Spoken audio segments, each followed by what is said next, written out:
Autistic disorder या autism मुख्य रूप से एक स्नायु विकासजन्य या न्यूरो डेवलपमेंटल डिसऑर्डर है। ऑटिज्म रोग में जो चीज़ होती है, बच्चों को सामान्यतः 3 क्षेत्रों में समस्या होती है। एक यह कि उनकी सोशल कम्युनिकेशन या सामाजिक संचार की समस्या होती है। उनकी कम्युनिकेशन या संचार कौशल या सामान्य रूप से हमारी जो बात करने के माध्यम से या इशारों में हम दूसरों के साथ जो संपर्क स्थापित करते हैं, उस जगह पर उनकी समस्या होती है। और तीसरा यह कि वे एक ही तरह के काम बार-बार करते रहते हैं या एक ही विषय के प्रति उनकी रुचि सीमित रहती है। जब सामाजिक कौशल में उनकी समस्या होती है, जिसके कारण देखा जाता है कि ये बच्चे आँखों में आँखें डालकर नहीं देखते, या सामान्य रूप से जो हमारी एक दूसरे या अन्य लोगों के प्रति या अन्य बच्चों के प्रति जो स्वाभाविक रुचि होती है, वह रुचि नहीं होती। कोई प्यार करे तो प्यार का फीडबैक वैसे नहीं होता। देखा जाता है कि कोई सलाम ले तो सामान्य रूप से उसे प्रतिक्रिया देनी चाहिए, वह नहीं करते। एक प्रकार का जो हम सोशल स्माइल देते हैं, अर्थात किसी से मिलने पर जो हम स्वाभाविक रूप से मुस्कान देते हैं या एक प्रकार का विचार विनिमय करते हैं या शुभकामना विनिमय करते हैं, उन विषयों में अर्थात सामाजिक जो कौशल होते हैं, उनमें वे अत्यधिक रूप से प्रभावित होते हैं। और ये सामान्यतः एक अपने ही विश्व में या अपने ही जगत में पूरी तरह से केंद्रित रहते हैं और इस जगत के बाहर जो और भी बहुत कुछ होता है, उन विषयों के बारे में बहुत ही अनजान रहते हैं। साथ ही जो चीज़ मैंने कहा कि संचार कौशल में उनकी समस्या होती है, जो हम सामान्यतः हमारी जो सोच, हमारी भावनाएँ, हमारी पसंद, नापसंद, हमारी आवश्यकताएँ, हम विभिन्न तरीकों से जो हमारी बात करने के माध्यम से या कई बार हम इशारों के माध्यम से कई बार बहुत कुछ व्यक्त करते हैं। किसी को अच्छा ना लगे तो भी हम वह चीज़ कई बार भौहें चढ़ाकर व्यक्त करते हैं। किसी को हम इशारों के माध्यम से बहुत कुछ देने के लिए कहते हैं, वे चीज़ें, लेकिन उतनी उनके अंदर उतनी विकसित नहीं होतीं। और वही काम जो मैंने कहा कि जैसे शायद वे एक ही खिलौने के प्रति उनकी रुचि होती है या एक ही विषय के प्रति रुचि होती है, कुछ लिख रहे हैं तो लिखते ही रहते हैं, वही चीज़ लिख रहे हैं, मैटिकेने या किसी खेल के विशेष किसी हिस्से पर ध्यान केंद्रित करते हैं इत्यादि। तो यह चीज़ें, ये 3 मुख्य लक्षण हैं और इसके साथ कई बार अन्य प्रकार के लक्षण भी जुड़े होते हैं। देखा जाता है कि बच्चों में किसी कारणवश कुछ बच्चे अत्यधिक रूप से बेचैन होते हैं, अर्थात किसी जगह पर एक ही तरह से एक जगह पर बैठ नहीं सकते। अत्यधिक रूप से बेचैन होकर इधर-उधर दौड़ते हैं, कई बार चिल्लाते हैं, शोर मचाते हैं, तोड़-फोड़ करते हैं या खुद को चोट पहुँचाते हैं। यह चीज़ कई बच्चों में कई मामलों में देखी जाती है। इसके अलावा कई बार देखा जाता है कि बच्चों में विशेष प्रकार की पैटर्न बीजेपी के जैसे एक जगह पर घूम रहा है, एक सोंठ किसी चीज़ को रोल करके घूम रहा है अर्थात उनके कार्यकलाप सामान्य बच्चों की तरह नहीं लगते। ऐसा लगता है कि वे एक प्रकार की असामान्यता में फंसे हुए हैं और यह माइल्ड से लेकर सीवियर तक हो सकता है। अर्थात हम कहते हैं कि यह स्पेक्ट्रम डिसऑर्डर है, यानी यह रेंज में हो सकता है कि जो लक्षण हमने बताए वे बहुत ही कम मात्रा में किसी में मौजूद हो सकते हैं, फिर ये बिल्कुल चरम स्तर पर भी मौजूद हो सकते हैं। आमतौर पर यह होता है कि हम कब समझेंगे कि बच्चा ऑटिस्टिक है, और चूंकि यह एक मानसिक विकार है जो जन्म से ही सीमाओं के साथ आता है, लेकिन जब हमारे सामाजिक विकास और भाषा विकास की शुरुआत होती है, जब बच्चा 1 साल की उम्र में ऐसा नहीं करता है, तभी हम सचेत हो जाते हैं। अर्थात लगभग 3 साल की उम्र तक बाय ये सामान्य लक्षण वह प्रकट होते हैं। जैसे कि मैंने कहा, सामाजिक संपर्क की क्षमता होती है, यानी जब छोटे बच्चों को प्यार किया जाता है तो वे उस प्यार का फीडबैक देते हैं या एक मानी पर स्टेज पर। लेकिन जब बच्चे होते हैं तो वे मुस्कुराते हैं, माता पिता को देखकर उनकी ओर देखते हैं या माँ के चेहरे पर विभिन्न चीज़ों में रुचि रखते हैं, लेकिन यह बच्चा उतना नहीं करता। और जब वे थोड़े बड़े होते हैं, जैसे कि 6 महीने या 6 महीने के बाद, तो देखा जाता है कि कई बार बच्चे अन्य बच्चों के प्रति एक प्रकार की रुचि रखते हैं। और जब वे थोड़े बड़े होते हैं तो वे उन जगहों पर जाना चाहते हैं जहां अधिक बच्चे होते हैं और अन्य बच्चों के साथ खेलना चाहते हैं।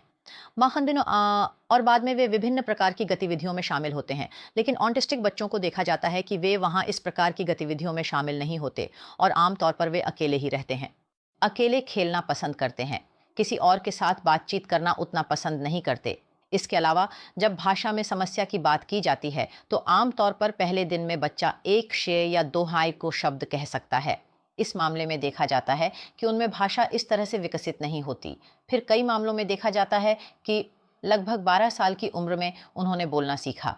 इसके बाद अचानक 2 साल बाद बोलना बंद हो गया। देखा जाता है कि जो रेड फ्लैग होता है, हम कहते हैं कि 6 महीने के भीतर बच्चों में एक प्रकार का बबलिंग होता है, जैसे बाबा, मामा, माँ। लेकिन ऑटिस्टिक बच्चों में 6 महीने या 1 साल के भीतर कोई बबलिंग साइन नहीं दिखता। और ये होता है कि एक ही चीज़ के प्रति रुचि होती है। देखा जाता है कि वो बच्चे किसी एक विषय के प्रति बहुत ज़िद्दी होते हैं। एक ही चीज़, खिलौना, एक ही प्रकार का खाना, यानी इसके बाहर वे किसी भी तरह से नहीं जाना चाहते। यानी उनकी मानसिक संरचना या उनके मस्तिष्क का विकास बहुत ही कठोर होता है और वे एक ही जगह पर केंद्रित रहते हैं। इसके बाहर और भी कई चीज़ों के साथ विस्तार और समायोजन करने की बात होती है।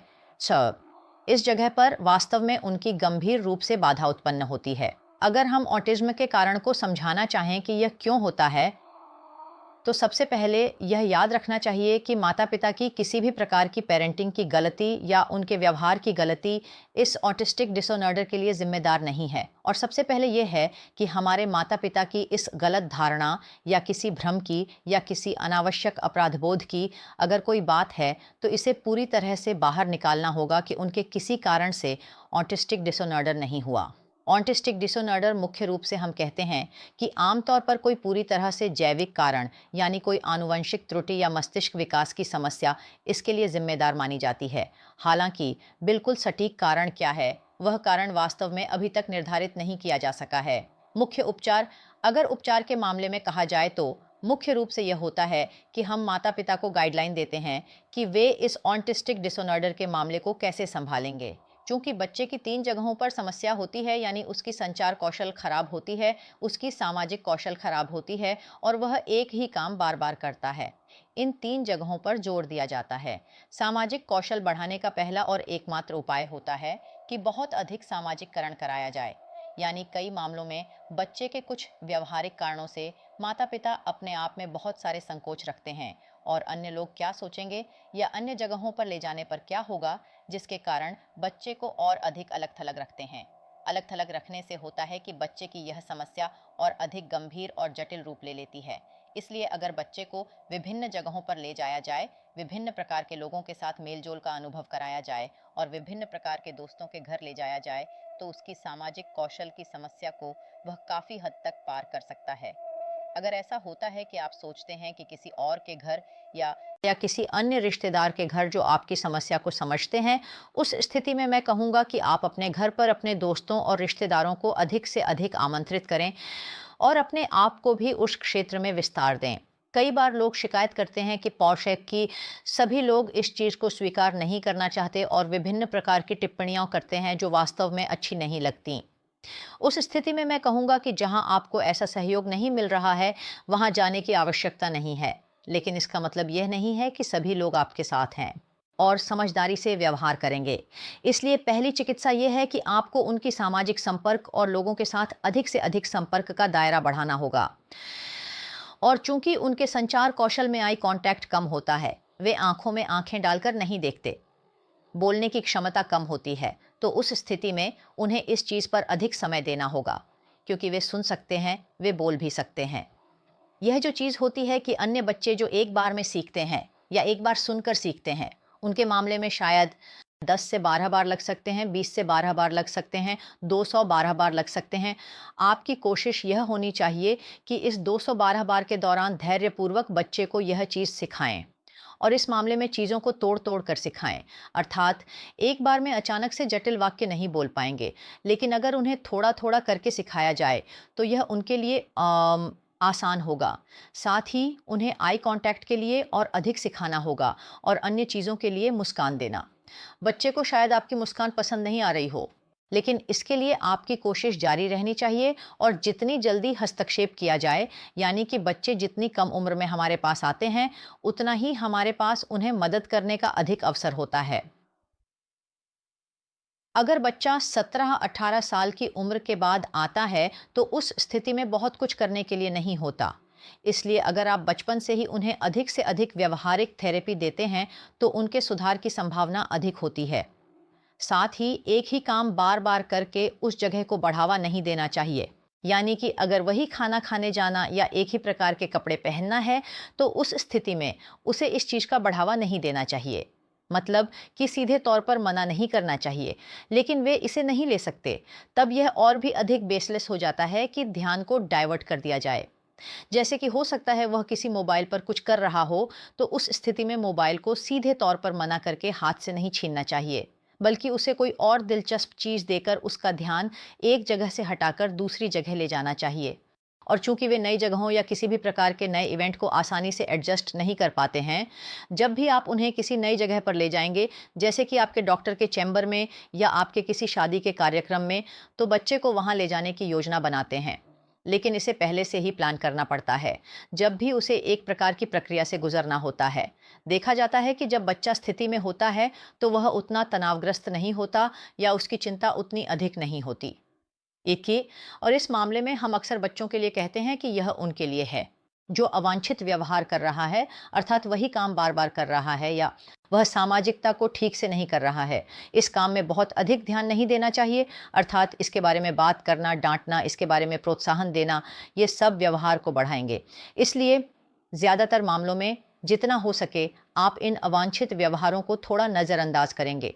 और जब भी वह कोई वांछित व्यवहार करता है, जैसे कि वह मुस्कुरा देता है या कोई चीज़ देता है, उस चीज़ पर वह आपको प्रतिक्रिया देता है, उस स्थिति में आपको उसे बहुत अधिक इनाम देना चाहिए। इनाम देने का मतलब है कि आप उसकी बहुत प्रशंसा करेंगे। और चूंकि इन बच्चों में हाइपर एक्टिविटी होती है, वे अक्सर बेचैन रहते हैं, तो कुछ सामान्य सलाह है कि रंगीन खाद्य पदार्थ या बाहर के खाद्य पदार्थों से थोड़ा दूर रहना अच्छा है। जिन खाद्य पदार्थों में बहुत अधिक मिठास या शुगर कंटेंट होता है, उन खाद्य पदार्थों से थोड़ा बचना चाहिए। और पढ़ाई के मामले में अगर बच्चा माइल्ड से मॉडरेट है, तो वह सामान्य स्कूल में दाखिला ले सकता है। लेकिन हम माता पिता से कहेंगे कि इस मामले में उम्मीदें थोड़ी कम कर लें। अर्थात जब बच्चा होता है, तो हमारे मन में एक सपना होता है कि बच्चा पढ़ाई करके बहुत कुछ सीखेगा, पढ़ेगा, अच्छे परिणाम लाएगा, एक अच्छी नौकरी करेगा। उस स्थिति में मैं कहूँगा कि उम्मीदें कम कर दें और स्कूल में दाखिले का उद्देश्य पढ़ाई नहीं होगा। उद्देश्य होगा सामाजिकता। अर्थात स्कूल एक शानदार माध्यम है जहां वह विभिन्न प्रकार के लोगों और अन्य बच्चों के साथ मेलजोल का अवसर पाता है। चूंकि वह अपने ही दुनिया में बंद रहता है, जितना अधिक एक्सपोजर उसे मिलेगा, जब वह स्कूल में अन्य 10 बच्चों को देखेगा, अन्य विभिन्न प्रकार के उत्तेजनाओं का सामना करेगा, तब यह उसके मस्तिष्क के विकास और उसकी सामाजिक कौशल के निर्माण के लिए बहुत ही शानदार होगा। इसलिए सामान्य स्कूल में दाखिला लेना, जहां स्कूल बहुत प्रतिस्पर्धी है, उन जगहों से थोड़ा बचना अच्छा है। ये उपाय और सबसे महत्वपूर्ण या प्राथमिक काम माता पिता का है। नीटे, जब एक बच्चा या संतान ऑटिस्टिक होता है, माता पिता इसे स्वीकार करने में बहुत समस्या महसूस करते हैं। इसलिए वे खुद को बंद कर लेते हैं या बहुत असहज महसूस करते हैं। इस स्थिति में हमारी पहली सलाह है कि जो कुछ भी आपके साथ हुआ है, उसे बहुत ही गरिमापूर्ण तरीके से स्वीकार करें। अर्थात यह स्वीकार्यता आपके अपने मन में होनी चाहिए, और इसके साथ जो अनावश्यक अपराध बोध या शर्मिंदगी है, उससे बाहर आना होगा। और अगर आप ऐसा नहीं कर सकते, तो मैं कहूँगा कि किसी पेशेवर की मदद लें। आप मनोचिकित्सक या मनोवैज्ञानिक से संपर्क करें, क्योंकि ऑटिस्टिक बच्चे को बढ़ाने में मदद करना माता पिता की जिम्मेदारी बहुत कठिन और चुनौतीपूर्ण होती है, और इसके लिए बहुत अधिक मानसिक शक्ति की आवश्यकता होती है। इसलिए यह मानसिक शक्ति कभी नहीं आएगी अगर आप अपने अंदर एक प्रकार के अवसाद में रहते हैं, आपका मन खराब रहता है, या आप अनावश्यक रूप से अपराध बोध महसूस करते हैं। इसलिए आपका खुद का अच्छा रहना ज़रूरी है। और कई मामलों में माता पिता बाद में, जब कभी कभी ऐसा होता है कि एक प्रकार की समस्या वाले बच्चे के कारण, एक प्रकार के अवसाद से या किसी अन्य कारण से, वे अपनी बाकी की ज़िंदगी के अन्य घटकों को छोड़कर अपनी सारी भावनाएं केवल बच्चे के लिए ही खर्च कर देते हैं। इस स्थिति में हमारी सलाह है कि आपका बच्चा निश्चित रूप से आपकी प्राथमिकता होगा, लेकिन आपके जीवन में जो अन्य दुनिया है, अर्थात बच्चे के अलावा आपके जो अन्य संबंध हैं, आपके दोस्त हैं, आपके पेशे का जो स्थान है, वह भी है। पड़ोसियों के साथ भी एक सामान्य संबंध होना चाहिए, उन्हें भी समय देना होगा और ध्यान देना होगा। विशेष रूप से जब दाम्पत्य संबंधों में इस प्रकार की समस्याएं होती हैं, तो देखा जाता है कि पति पत्नी एक दूसरे को दोष देते हैं, अर्थात पति पत्नी को और पत्नी पति को दोष देती है, और संबंध और भी जटिल हो जाता है। यह जटिलता वास्तव में बच्चे के लिए बहुत सहायक नहीं होती, क्योंकि जब आप स्वयं ठीक नहीं रहेंगे, तो आप अपने बच्चे को सही देखभाल नहीं दे पाएंगे। और इस बच्चे के मामले में आपके लिए उसका मतलब है कि उसके प्रति प्यार या उसके प्रति जो महत्व है, यह आपके पति पत्नी के बीच अन्य जगहों पर विवाद हो सकता है, लेकिन आप दोनों ने एक काम किया है। पति पत्नी के बीच आपसी समझ और एक दूसरे के प्रति सम्मानजनक व्यवहार करना और उनके बीच सामान्य दाम्पत्य संबंध बनाए रखना आपके अपने व्यक्तिगत समय और एक दूसरे के साथ व्यक्तिगत आदान प्रदान की बात है। इसे किसी भी स्थिति में नज़रअंदाज ना करें और अपने प्रति ध्यान दें, अर्थात मेरा बच्चा समस्या वाला बच्चा है, इसलिए मैंने सब कुछ छोड़ दिया। मेरे अंदर जो एक प्रकार की शौकीनी थी, कुछ मामलों में हमारे अपने प्रति या अपनी ग्रूमिंग के प्रति विशेष रुचि होती है, उन शौक की जगहों को आप आजमाएं। जितना संभव हो उन चीज़ों को बनाए रखने की कोशिश करें, क्योंकि जब आप शौक या शौकीनी की बात करते हैं तो ये चीज़ें हमारी गुणवत्ता जीवन से प्रतिबिंबित होती हैं। जब आप खुद एक गुणवत्ता जीवन जीते हैं तो आपकी भलाई की भावना काम करती है। बेटे, यह जो आपके अपने पसंद की अपने प्रति एक प्रकार का प्यार है, वह प्यार आपको शक्ति देगा। जब आप बहुत संघर्ष के बीच से गुजरते हैं तो वह संघर्ष आपकी मानसिक शक्ति को बढ़ाने के लिए होता है और इस मामले में आपके बच्चों के प्रति आपकी गुणवत्ता का अधिकतम उपयोग तो उनके विकास में मदद करने के लिए होता है। इस स्थिति में आप इसे और भी सुंदर और बेहतर तरीके से कर सकते हैं। और एक और बात कहना अच्छा होगा कि ऑटिस्टिक बच्चे, क्योंकि वे एक ही काम बार बार करते हैं, कुछ मामलों में उनमें अद्भुत कौशल देखने को मिलता है। जैसे कि हो सकता है कि गणितीय कौशल बहुत अच्छा हो या किसी में चित्रकला या संगीत सुनने की क्षमता हो। कुछ बच्चों में यह कौशल बहुत अच्छा होता है। अगर आप बच्चे के मामले में थोड़ा समय दें और समझें कि उसकी रुचि किस क्षेत्र में है या वह किस क्षेत्र में अच्छा कर सकता है, तो मैं कहूँगा कि अगर आप इसे निखारें तो यह देखा जा सकता है कि जो बच्चा आपको एक प्रकार की कठिनाई दे रहा था, वही आपके जीवन में एक बड़ा आशीर्वाद बन सकता है। तो इसके बाद भी अगर आपके पास कोई सुझाव हो या कुछ जानना हो तो मैं ब है कि जब आप खुद की मदद नहीं कर सकते तो निश्चित रूप से आपको मानसिक रोग विशेषज्ञ या मनोवैज्ञानिक की सहायता लेनी चाहिए। यहाँ कोई भी आपकी मदद कर सकता है और कई मामलों में होता है कि कुछ बच्चों में बहुत अधिक सीडीआर होता है और वे अत्यधिक हाइपर एक्टिव होते हैं। तो जो व्यवहार थेरेपी हमने चर्चा की और जो गाइडलाइंस दी, कई मामलों में बच्चे इतने अधिक होते हैं कि लक्षण इतने अधिक हावी होते हैं कि कई बार चीज़ें वास्तव में नहीं की जा सकती। उनकी इस हाइपर एक्टिविटी या बेचैनी को कम करने के लिए अस्थायी रूप से कुछ दवाएं दी जाती हैं। हालांकि याद रखना अच्छा है कि दवा लेना मुख्य उपचार नहीं है। हम इसे कुछ दिनों के लिए लक्षणों को कम करने के लिए देते हैं ताकि जो व्यवहार थेरेपी की बात की गई है उसे सही तरीके से लागू किया जा सके। और ऑटिज्म अन्य बीमारियों की तरह ही एक सामान्य बीमारी है, इसे सामान्य रूप से स्वीकार करें। आप स्वस्थ रहें। सभी को धन्यवाद।